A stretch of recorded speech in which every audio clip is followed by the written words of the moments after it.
आजचं जग आपल्याला सांगतं, स्वतःवर विश्वास ठेवा, सतत धडपडा, स्वतःच तुमचं भविष्य घडवा.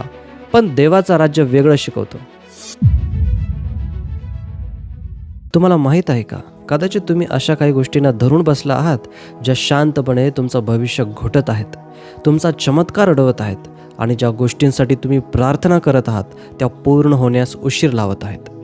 आजच्या या जीवन बदलणाऱ्या संदेशात आपण 5 अशा गोष्टी पाहणार आहोत ज्या देव तुम्हाला सोडून द्यायला सांगत आहे, जेणेकरून तो तुम्हाला आशीर्वाद देऊ शकेल. या फक्त काही कल्पना नाहीत, या देवाकडून आलेल्या स्पष्ट सूचना आहेत. कारण अनेक वेळा आशीर्वाद उशिरा मिळत नाही, तर तो अडलेला असतो आणि जोपर्यंत तुम्ही त्या ओझ्याला सोडत नाही जे आता तुमच्या जीवनासाठी उपयोगाचं नाही, तोपर्यंत तुम्ही त्याच जागी फिरत राहाल आणि देवाने दिलेलं वचन तुमच्यापासून दूरच राहील. म्हणून हा संदेश फक्त ऐकू नका, मन लावून ऐका. तुमचं हृदय पवित्र आत्म्यासाठी उघडा, कारण आज तुम्ही जे ऐकणार आहात ते तुमच्या जीवनाची परिस्थिती बदलू शकतं. तुमचं आरोग्य, तुमची आर्थिक परिस्थिती, तुमची प्रगती आणि तुमचं भविष्य बदलू शकतं. लक्षात ठेवा, देवाचा आशीर्वाद फक्त तुम्ही काय मिळवणार आहात यावर अवलंबून नसतो. अनेक वेळा तो तुम्ही काय सोडून देण्यास तयार आहात यावर अवलंबून असतो. भीती सोडून द्या, म्हणजे विश्वासाने चालता येईल. तुम्ही तुमच्या जीवनातील पुढच्या टप्प्यात जाण्यापूर्वी, देवाने तयार केलेल्या आशीर्वादाच्या भूमीत प्रवेश करण्यापूर्वी, तुमच्या नावावर असलेला विजय मिळवण्यापूर्वी तुम्हाला एक गोष्ट नक्की करावी लागेल. भीती सोडून द्या. फक्त तिच्यावर नियंत्रण ठेवू नका, तिच्याबद्दल बोलू नका, तिला पूर्णपणे सोडून द्या. भीती हे सैतानाचं सर्वात प्रभावी शस्त्र आहे. ते तुमचं तोंड बंद करते, तुमची प्रगती थांबवते आणि शेवटी तुम्हाला हार मानायला भाग पडते. देवाने दिलेल्या वचनाच्या उंबरठ्यावर उभं असताना भीतीच तुमचे पाय बांधून ठेवते. बायबल स्पष्टपणे सांगतो, देवाने आपल्याला भीतीचा आत्मा दिलेला नाही. याचा अर्थ जर भीती देवाकडून आलेली नाही तर ती तुमच्या जीवनात ठेवण्याचं कोणतंही कारण नाही. भीती हा तुमचा स्वभाव नाही, ती फक्त काळजी किंवा तणावही नाही. अनेक वेळा ती एक आध्यात्मिक हल्ला असते. ती अशी शक्ती आहे जी तुमच्या भावना नियंत्रित करते, तुमच्या नजरेसमोर खोटं चित्र उभं करते आणि देवाच्या आज्ञेचं पालन करण्यापासून तुम्हाला थांबवते. जर तुम्हाला देवाच्या अलौकिक सामर्थ्यात चालायचं असेल, जर तुम्हाला तुमचं बोलावणं पूर्ण करायचं असेल, जर तुम्हाला स्वर्गाचे आशीर्वाद तुमच्या जीवनात अनुभवायचे असतील, तर सर्वप्रथम भीतीला तुमच्या हृदयातून बाहेर काढलं पाहिजे. भीती नेहमी खोट्या भविष्यवाण्या करते. ती म्हणते, तू हे करू शकत नाहीस, तुझ्यासाठी आता उशीर झाला आहे, पुन्हा एकदा तू अपयशी ठरणार. पण आज मी प्रत्येक स्वप्न पाहणाऱ्या व्यक्तीला, प्रत्येक प्रार्थना करणाऱ्या विश्वासणाऱ्याला, प्रत्येक व्यवसाय सुरू करणाऱ्या व्यक्तीला, प्रत्येक सेवकाला, प्रत्येक आईला आणि प्रत्येक लीडरला सांगू इच्छितो की भीती खोटं बोलते. ती तुमचा वारसा नाही, ती देवाने तुम्हाला दिलेली देणगी नाही. तुमच्या स्वर्गीय पित्याने तुम्हाला काहीतरी वेगळंच दिलं आहे.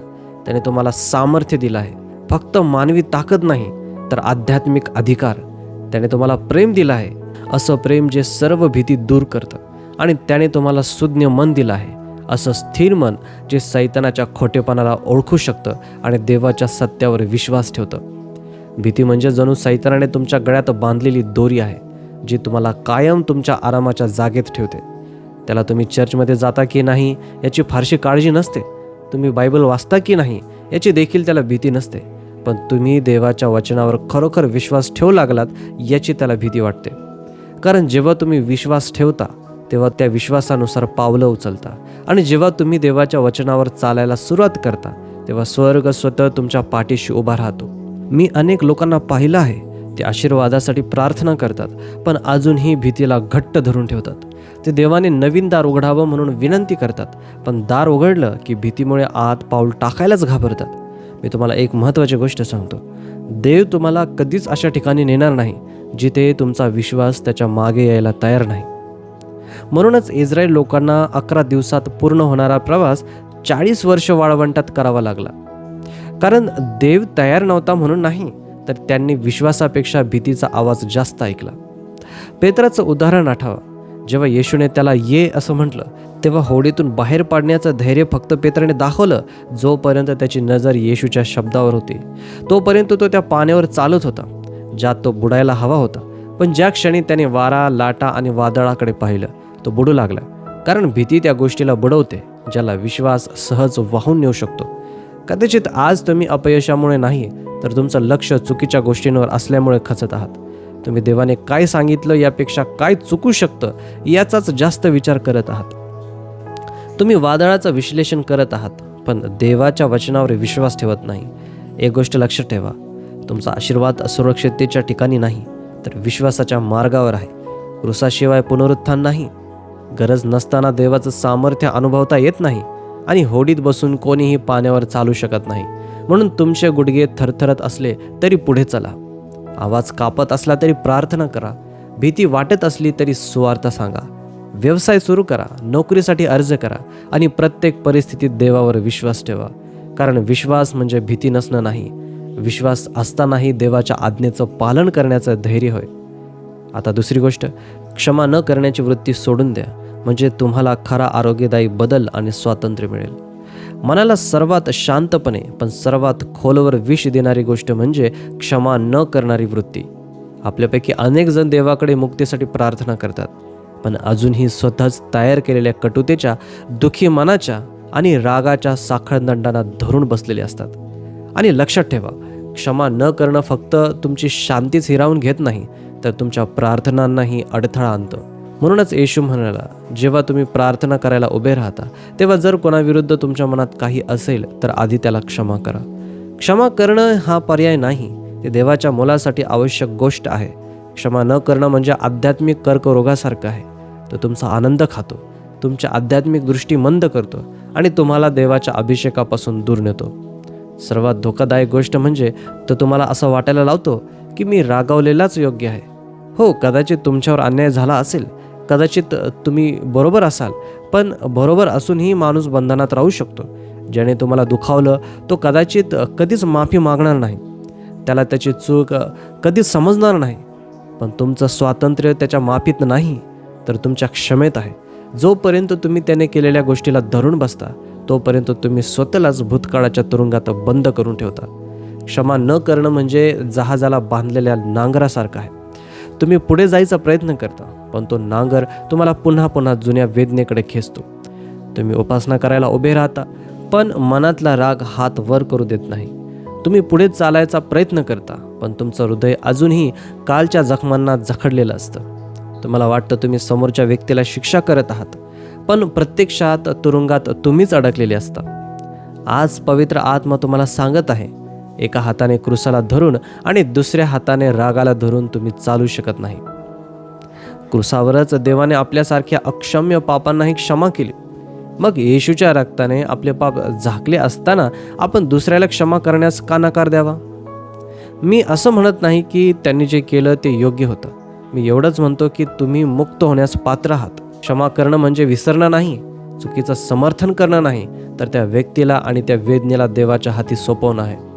म्हणजे असं म्हणणं, हे देवा, न्याय तू कर, मी मात्र आरोग्य आणि स्वातंत्र्याची निवड करतो. येशू जेव्हा क्रूसावर खिळला होता तेव्हा त्याने, हे पित्या, त्यांना क्षमा कर, कारण ते काय करत आहेत हे त्यांना कळत नाही, अशी प्रार्थना केली. हेच दैवी प्रेम आहे, हेच देवाच्या राज्याचं सामर्थ्य आहे आणि याच मार्गाने देव तुमच्या जीवनात मोठा बदल घडवून आणतो. क्षमा ही भावना नाही, तर एक निर्णय आहे. तुम्ही त्या व्यक्तीला सोडून देण्याचा निर्णय घेता. तुम्ही तिच्यावर आशीर्वादाची प्रार्थना करण्याचा निर्णय घेता. तुमच्या पिढ्यानपिढ्या चालत आलेल्या कटुतेचं चक्र मोडण्याचा निर्णय घेता. कारण जर तुम्ही क्षमा केली नाही तर हळूहळू तुम्ही ज्या व्यक्तीने तुम्हाला दुखावलं त्याच्यासारखेच बनू लागता. पण देवाने तुम्हाला त्यापेक्षा उंच जीवनासाठी बोलावलं आहे. तो तुम्हाला खऱ्या स्वातंत्र्यात जगताना पाहू इच्छितो. तिसरी गोष्ट आता बघू, अहंकार सोडून द्या, म्हणजे देवाची कृपा मिळेल. अहंकार नेहमी मोठ्या आवाजात बोलत नाही, तो नेहमी बढाई मारत नाही. अनेकदा तो अगदी शांतपणे आपल्या मनात लपून बसतो. कधी आपल्या यशामागे, कधी आपल्या शिक्षणामागे, कधी आपल्या सेवा कार्यामागे, तर कधी या एका वाक्यामागे, मला सगळं जमतं. पण तो कोणत्याही रूपात असो, अहंकार तुमच्या आशीर्वादासाठी विषासारखा असतो. बायबल म्हणतं, देव गर्विष्ठांचा विरोध करतो पण नम्रांना कृपा देतो.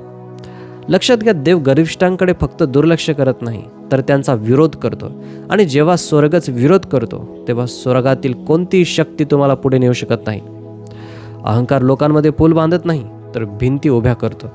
तो आपल्या हृदयाला असा किल्ला बनवतो की देवाची कृपा आत येऊच शकत नाही. तो सुधारणा स्वीकारण्याऐवजी राग निर्माण करतो. योग्य सल्ल्यालाही अपमान समजायला लावतो आणि हळूहळू माणूस भावनिक, आध्यात्मिक आणि नातेसंबंधांमधून एकटा पडतो. पण त्या एकट्यापणात आत्मा उपाशी राहू लागतो. कारण देवाची कृपा फक्त उघड्या हातात ओतली जाते आणि अहंकाराच्या हात नेहमी स्वतःलाच घट्ट धरून ठेवतात. अहंकार म्हणजे असा तुरुंग आहे ज्यात कैदीही तुम्हीच असता आणि जेलरही तुम्हीच असता. तुम्ही स्वतःच स्वतःला बंद करता आणि मग स्वतःलाच पटवून देता की मला कोणाची गरज नाही.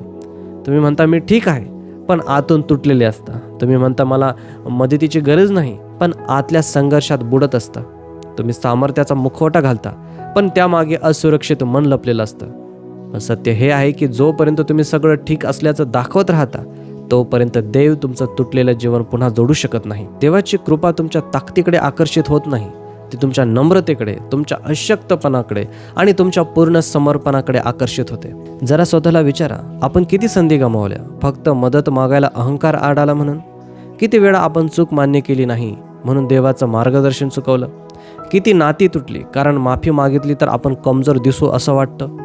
पण आज देव सांगत आहे, तुझ्या पुढच्या स्तरासाठी तुला आणखी नम्र व्हावं लागेल. माझ्या हातात जे आहे ते तुला मिळणार नाही जोपर्यंत तुझा हात अहंकाराने भरलेला आहे. काही लोक देवाकडे पावसासाठी प्रार्थना करतात, पण अहंकाराची छत्री धरून उभे राहतात. मग तेच विचारतात, देवाची कृपा माझ्यावर का पडत नाही? प्रभू येशू स्वतः निष्पाप आणि परिपूर्ण असूनही नम्र राहिला. बायबल सांगतं त्याने स्वतःला नम्र केलं आणि क्रूसावरील मृत्यूपर्यंत आज्ञाधारक राहिला. ज्याला गौरव करण्याचा पूर्ण अधिकार होता त्याने सेवकाचा मार्ग निवडला. का? कारण नम्रता अशी दारं उघडते जी अहंकार कधीच उघडू शकत नाही. जेव्हा येशूने आपल्या शिष्यांचे पाय धुतले तेव्हा तो फक्त सेवा करत नव्हता, तर देवाच्या राज्यात महान होण्याचा मार्ग दाखवत होता. देवाच्या राज्यात वर जाण्याचा मार्ग खाली वाकण्यात आहे. महानतेचा रस्ता नम्रतेतून जातो. आणि जर परिपूर्ण असलेला येशू नम्र होऊ शकतो, तर आपण किती अधिक नम्र व्हायला हवं. कदाचित आज तुम्ही देवाला तुमच्या जीवनात कार्य करण्यासाठी प्रार्थना करत आहात, पण देव तुमची वाट पाहत आहे. तुम्ही अहंकार सोडून नम्रतेच्या अवस्थेत याल म्हणून. पश्चातापाची, प्रामाणिकपणाची आणि पूर्ण समर्पणाची भूमिका घ्या.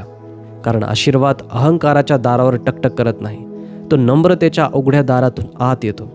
तुम्हाला सतत स्वतःला सिद्ध करण्याची गरज नाही, स्वतःची ताकद दाखवत राहण्याची गरज नाही. तुम्हाला फक्त देवासमोर नम्र व्हायचं आहे. आणि जेव्हा तुम्ही नम्र होता, स्वतःला पूर्णपणे देवाच्या स्वाधीन करता, स्वतःचा अहंकार रिकामा करता, तेव्हा तुम्ही देवाच्या कृपेसाठी जागा तयार करता. प्रियानो, देवाची कृपा म्हणजे तुमच्या आशीर्वादाचा श्वास आहे. ते तुमच्या जीवनातील नौकेला पुढे नेणारा वारा आहे. ती झू मोडून टाकणारं अभिषेकाचं तेल आहे. ते देवाची अशी अवर्णनीय कृपा आहे जी राखेला सौंदर्यात आणि तुटलेल्या जीवनाला आशीर्वादात बदलते. म्हणून आज मी तुम्हाला एक प्रश्न विचारू इच्छितो. अशी कोणती गोष्ट आहे जी तुम्ही अजूनही घट्ट पकडून ठेवली आहे आणि ज्यामुळे तुम्हाला वाटतं की तुम्हाला देवाच्या मदतीची गरज नाही? तुमचं शिक्षण का? तुमचे ओळखीचे लोक? तुमचं अनुभव संपन्न जीवन? की प्रत्येक गोष्ट स्वतःच्या बळावर सांभाळण्याची सवय? हे सगळं आज देवाच्या चरणी ठेवा. स्वतःला नम्र करा. कारण जितके तुम्ही नम्र व्हाल तितकं देव तुम्हाला तुमच्या भविष्यामध्ये उंच नेईल. चौथी गोष्ट, स्वतःच्या बळावर अवलंबून राहणं सोडून द्या, म्हणजे देवाच्या सामर्थ्याचा अनुभव घ्याल. आजचं जग आपल्याला सांगतं स्वतःवर विश्वास ठेवा, सतत धडपडा, स्वतःच तुमचं भविष्य घडवा. पण देवाचं राज्य वेगळं शिकवतं. बायबल म्हणतं पूर्ण मनाने परमेश्वरावर विश्वास ठेव आणि स्वतःच्या समजुतीवर अवलंबून राहू नको. याचा अर्थ असा आहे की तुमच्या जीवनात असे काही प्रसंग येतील, अशी काही जबाबदारी येईल आणि असे काही आशीर्वाद येतील जे तुमची बुद्धी, तुमचं कौशल्य किंवा तुमची योजना मिळवून देऊ शकणार नाही. कारण देव तुमच्या जीवनात जे करत आहे त्यासाठी तुमच्या ताकदीपेक्षा त्याच्या सामर्थ्याची गरज आहे. स्वतःच्या बळावर अवलंबून राहणं बाहेरून पाहायला चांगलं वाटतं, पण आध्यात्मिकदृष्ट्या ते देवावर अविश्वास दाखवतं. जणू आपण म्हणतो, हे देवा, मी तुझ्यावर विश्वास ठेवतो, पण माझ्यावर जास्त विश्वास ठेवतो. समस्या देवावर विश्वास ठेवण्यात नाही, समस्या त्याच्यावर पूर्णपणे अवलंबून राहण्यात आहे. आपण म्हणतो की देव आपला पुरवठा करणार आहे, पण पैशांची कमतरता दिसताच घाबरून जातो. आपण म्हणतो की तो आपला मेंढपाळ आहे, पण आधी स्वतःच्या योजना बनवतो आणि मग देवाला त्या यशस्वी करायला सांगतो. पण देव म्हणतो, जे तुम्ही माझ्या हाती सोपवत नाही त्यावर मी माझा आशीर्वाद कसा देऊ? मेहनत करणं आणि स्वतःवरच अवलंबून राहणं यात फरक आहे. एक देवाचा सन्मान करतं तर दुसरं देवाची जागा घेण्याचा प्रयत्न करतं. आज अनेकांनी आपल्या धडपडीलाच देव बनवलं आहे. महत्त्वाकांक्षेच्या वेदीवर त्यांनी विश्रांतीचा बळी दिला आहे. म्हणूनच ते थकलेले, चिंताग्रस्त आणि आतून रिकामे आहेत.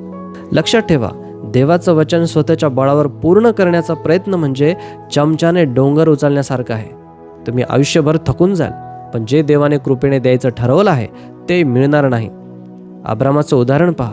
देवाने त्याला पुत्राचं वचन दिलं होतं, पण वाट पाहणं कठीण झालं तेव्हा त्याने हेगारद्वारे स्वतःच ती योजना पूर्ण करण्याचा प्रयत्न केला.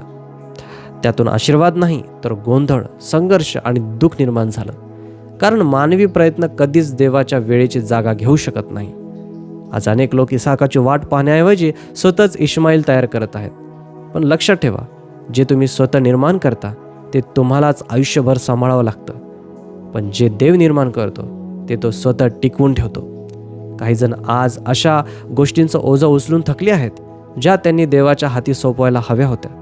बायबल सांगतं, तुमच्या सर्व चिंता त्याच्यावर टाका, कारण तो तुमची काळजी घेतो. चिंता देवावर टाकणं म्हणजे ती पुन्हा पुन्हा उचलणं नाही, तर ती कायमची त्याच्या हाती सोपवणं आहे. आज देव तुम्हाला सांगतो, जेव्हा तू धडपडणं सोडून माझ्यावर पूर्ण विश्वास ठेवशील तेव्हा फक्त जगणार नाहीस तर खऱ्या अर्थाने भरभराटीचं जीवन जगशील. देवाने तुम्हाला कसाबसा निभावून नेण्यासाठी नाही तर त्याच्या सामर्थ्यात चालण्यासाठी बोलावलं आहे. आणि त्याचं सामर्थ्य तुमच्या ताकदीत नाही तर तुमच्या अशक्तपणात पूर्णत्वाला जातं. म्हणून जिथे तुम्हाला स्वतःला अपुरं, थकल्यासारखं किंवा अयोग्य वाटतं तिथंच देवाचं सामर्थ्य प्रकट होऊ इच्छितं. म्हणून प्रत्येक गोष्ट स्वतःच करण्याचा हट्ट सोडा. विश्वासाने देवावर अवलंबून राहा. स्वतःच्या प्रार्थनांचं उत्तर स्वतः बनण्याचा प्रयत्न करू नका. पुन्हा एकदा येशूला तुमच्या जीवनाचा एकमेव स्रोत होऊ द्या. 5वी गोष्ट, भूतकाळ सोडून द्या, म्हणजे देवाने तयार केलेल्या नवीन जीवनात प्रवेश करता येईल. मनुष्याच्या आत्म्याला सर्वात घट्ट बांधून ठेवणारी गोष्ट म्हणजे भूतकाळ. तो लोखंडाच्या साखळदंडाने बांधत नाही, तो आठवणींनी, पश्चातापाने, अपयशाने, जुन्या ओळखीने आणि न भरलेल्या जखमांनी आपल्याला जखडून ठेवतो. तो मोठ्या वादळासारखा येत नाही, तो सावलीसारखा आपल्या मागे लागून राहतो. तो सतत जुन्या गोष्टींची आठवण करून देतो आणि देवाने तयार केलेल्या नवीन भविष्याकडे पाहू देत नाही. पण बायबल म्हणतं, मागील गोष्टी विसरा, भूतकाळात अडकून राहू नका, कारण पहा मी एक नवीन गोष्ट करीत आहे. देव आजही तेच सांगत आहे. जर तुम्हाला त्याने तयार केलेल्या नवीन आशीर्वादात चालायचं असेल तर कालच्या अपयशाला, जुन्या जखमांना आणि गेलेल्या दिवसांच्या ओझ्याला सोडून द्यावं लागेल. देवाचं नवीन कार्य नेहमी अशा हृदयात सुरू होतं जे भूतकाळाला सोडून त्याच्या भविष्यावर विश्वास ठेवायला तयार असतं. देव तुम्हाला तुमचा भूतकाळ नकारायला सांगत नाही, तो तुम्हाला त्यात अडकून राहू नका अशी आज्ञा देत आहे. कारण तुम्ही कालच्या आठवणींमध्ये जगत असताना उद्याच्या आशीर्वादात पाऊल टाकू शकत नाही. एका हातात पुनरुत्थान धरून आणि दुसऱ्या हाताने थडग्याला धरून राहणं अशक्य आहे. जर तुम्हाला देवाने तयार केलेल्या नवीन जीवनात प्रवेश करायचा असेल तर जुन्या गोष्टींना निरोप द्यावा लागेल. तुमचा भूतकाळ तुमची कहाणी सांगू शकतो, पण तो तुमची ओळख ठरवू शकत नाही. हो, तुम्ही कठीण प्रसंगातून गेला आहात. हो, तुमच्याकडून चुका झाल्या आहेत. तुमच्या जीवनात अंधाराचे दिवस आले आहेत. पण हे लक्षात ठेवा, भूतकाळ हा फक्त शिकवण्यासाठी आहे, तिथे कायमचा राहण्यासाठी नाही. तो शिक्षक आहे, तुरुंग नाही. ज्याने तुमचं तुटलेलं जीवन पाहिलं त्याच देवाने तुमच्यासाठी उज्ज्वल भविष्य आधीच तयार केलं आहे. पण अनेक लोक अशा ऋतूंशी अजूनही बांधलेले आहेत जे खूप आधी संपून गेले आहेत. अजूनही ते संपलेल्या हिवाळ्यासाठी कपडे घालतात, अनेक वर्षांपूर्वी थांबलेल्या वादळासाठी छत्री घेऊन फिरतात आणि आधीच पुन्हा न घडणाऱ्या गोष्टींचा विचार करत राहतात. आणि या सगळ्या काळात देव तुमच्या भविष्यामधून तुम्हाला हाक मारत आहे. पहा मी एक नवीन गोष्ट करीत आहे. एक गोष्ट स्पष्ट समजून घ्या, पुढच्या काचात सतत पाहत गाडी पुढे चालवता येत नाही. तो फक्त मागे एकदा पाहण्यासाठी असतो, तिथे जगण्यासाठी नाही.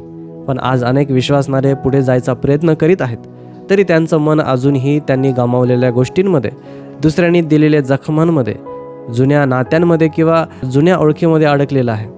पण मी तुम्हाला सांगू इच्छितो, जे एकेकाळी होतं ते तुमचं भविष्य नाही. देव तुम्हाला कणानात बोलावत असताना पुन्हा मिसरची तयारी करू नका. देवाने ज्या गोष्टीला संपवलं आहे ती पुन्हा जिवंत करण्याचा प्रयत्न करू नका. तात्पुरत्या प्रसंगाला आयुष्यभराची शिक्षा बनू देऊ नका. मुक्ती नेहमी भूतांपासूनच मिळत नाही.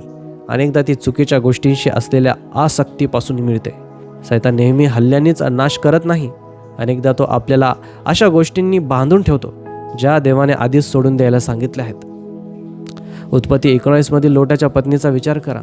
देव तिला सदोमच्या विनाशातून बाहेर काढत होता, पण तिने मागे वळून पाहिलं आणि त्या एका नजरेने तिचं जीवन थांबलं. ती मिठाचा खांब बनली कारण तिचं शरीर पुढे जात होतं, पण तिचं मन मागेच राहिलं होतं. आजही अनेक जण अशाच अवस्थेत आहेत, भावनिकदृष्ट्या गोठलेले आणि आध्यात्मिकदृष्ट्या पुढे जाऊ न शकणारे, कारण त्यांनी देवाने सोडायला सांगितलेल्या गोष्टी अजूनही धरून ठेवल्या आहेत.